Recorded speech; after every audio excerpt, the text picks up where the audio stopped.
My name is Nana Buxani. I'm a photographer. Uh, and I've been shooting for the last maybe 21 years. Maybe I started in photography uh, in the early 90s. But I first held a camera, siguro, not professionally, but just to document while I was in my university years sa Ateneo de Davao. There was a group of parang there was a media group in Davao started by NGO people working in the media that sent us out to document what was happening in the early 80s sa Mindanao. I think that was in 1983. Oo. Tapos, I remember that the first camera I held was, yung stills camera was a Pentax, a borrowed Pentax. And my first day of shooting was, there was a Welga ng Bayan and the protesters were fired upon. 45 degrees ang ng mga baril. So parang parang nandyan lang yung mga bala sa ulo. So that was my first memory of recording a dramatic event. Soon after, I shot, but not continuously at that time because I was a student, and at the time also that was the period of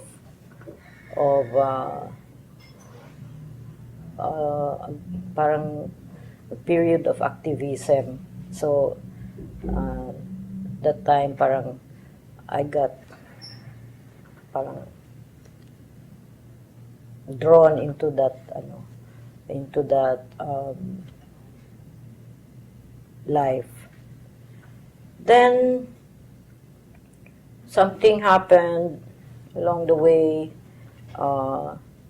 In 86 or 87, I think, or towards the early or late 80s, I began to consider photography as a,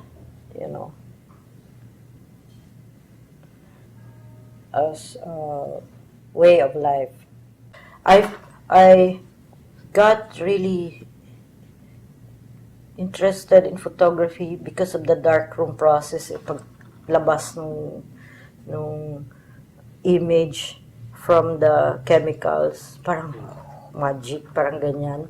The magic of seeing the pictures come out from the negative to projecting it on a paper and then bringing that paper to the chemicals, and then parang mayroon siyang, ewan ko ba?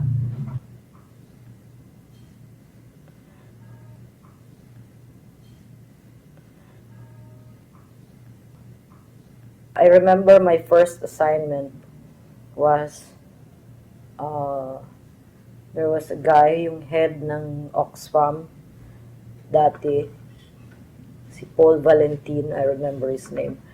He asked me if I would take on a job for Oxfam and to document Maguindanao community.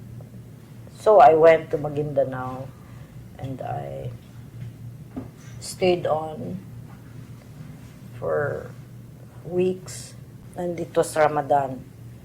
And then, so I joined the Ramadan. I fasted with the family that I stayed in. It was a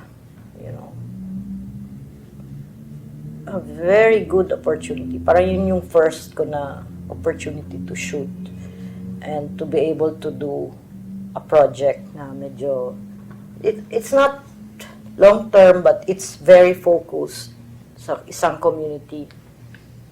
But at the same time, I was also a contributor for uh, the newspaper, the Manila Times before. It was in 91. But I didn't want to be a staff photographer, although I was offered. But I thought, oh my God, I cannot. I will miss going out of Manila, and I will miss doing projects na I can be free to document. So I refused to become a staff photographer. Of course, a freelance photography and documentary work, there's not much guarantee, no, ng financial rewards, hindi masyado. And I didn't really think of that in that way. Parang noon, I was just too happy to just go out and do the projects I can choose and I want to shoot, parang ganyan. And then, towards 1994 or 95, I stumbled upon a director, si Ditsi, who asked me to help her do a project on child labor. It's not a kind of project na in the news, you know, it's not in the news na type na subject matter, but it's kind of a project na it's festering society, parang ganyan. And then I went on a journey of photographing child labor. So that was parang I would consider a major body of work. And the child labor pictures went on and on and on, even after the project finished. And there was a film that was made about it. Parang nagkaroon siya ng natural life, you know. The project had a natural flow, and then it has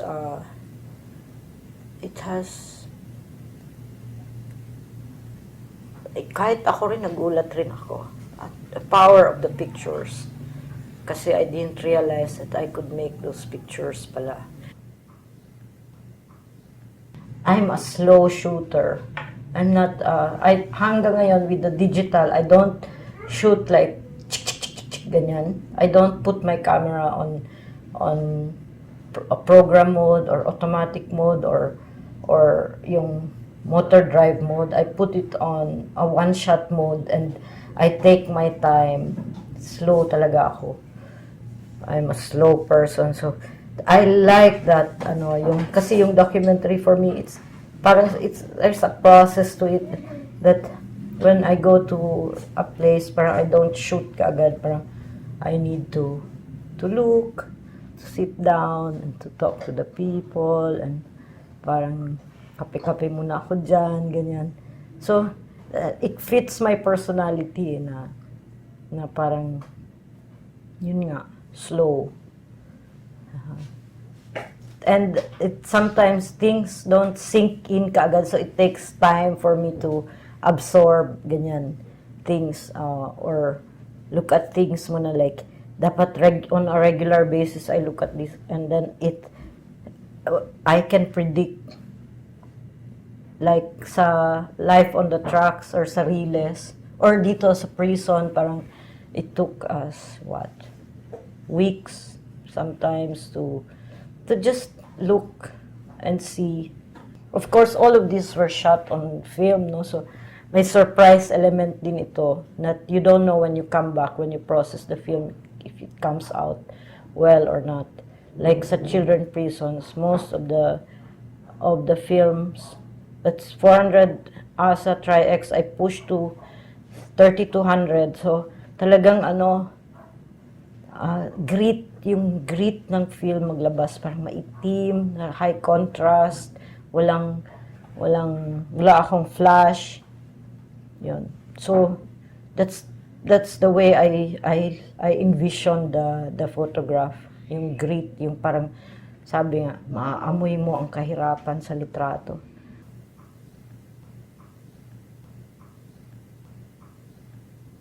Yung personal projects, they discipline you and assignments, they're given, you have to do it.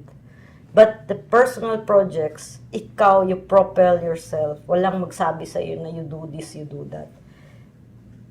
You wake up in the morning and then you decide to go somewhere and do this project. It happened to me many times.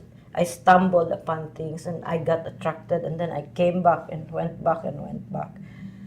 And then it developed into, and sometimes I don't know, it will become a project. Parang ganyan siya. Parang, and you see a pattern nga. Ay, meron pala ako nito, parang ganyan. So you look at it. When the moment you look at it, oh, there's a pattern. So it's you who's propelling yourself to do it. I don't know, but that's the way I see it. Particular subjects or projects you get attracted to. May soft spot yan sa'yo, ewan ko. And you kinda parang you get drawn to it, parang ganyan. But I don't mind doing other things. I do a lot of things, like I paint, I draw small drawings, I clean the house, I bathe my dog, I garden. So, you know, I shoot video.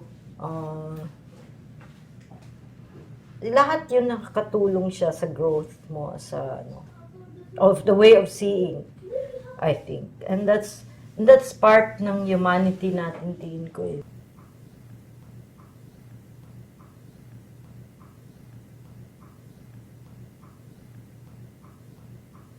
I'm sure a lot of documentary photographers feel like they're so alone.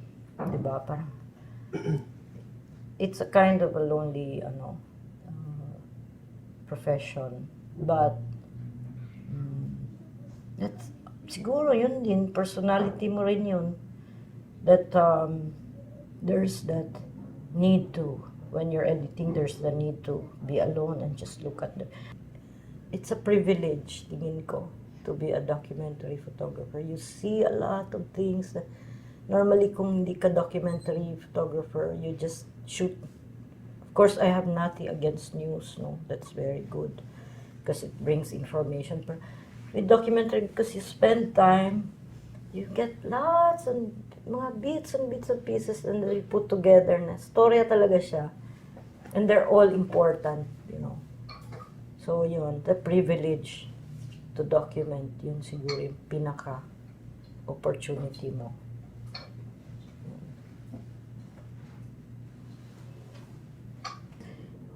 Why do you go into these things? Because there was the call of the times, parang ganyan. You have to if you do not, parang may iwan ka ng panahon, parang ganyan. So you have to be there. You have to be part of that history.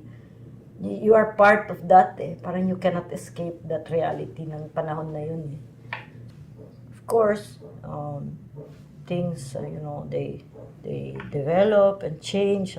Society has changed. But it doesn't mean that these pictures are irrelevant because they still exist eh.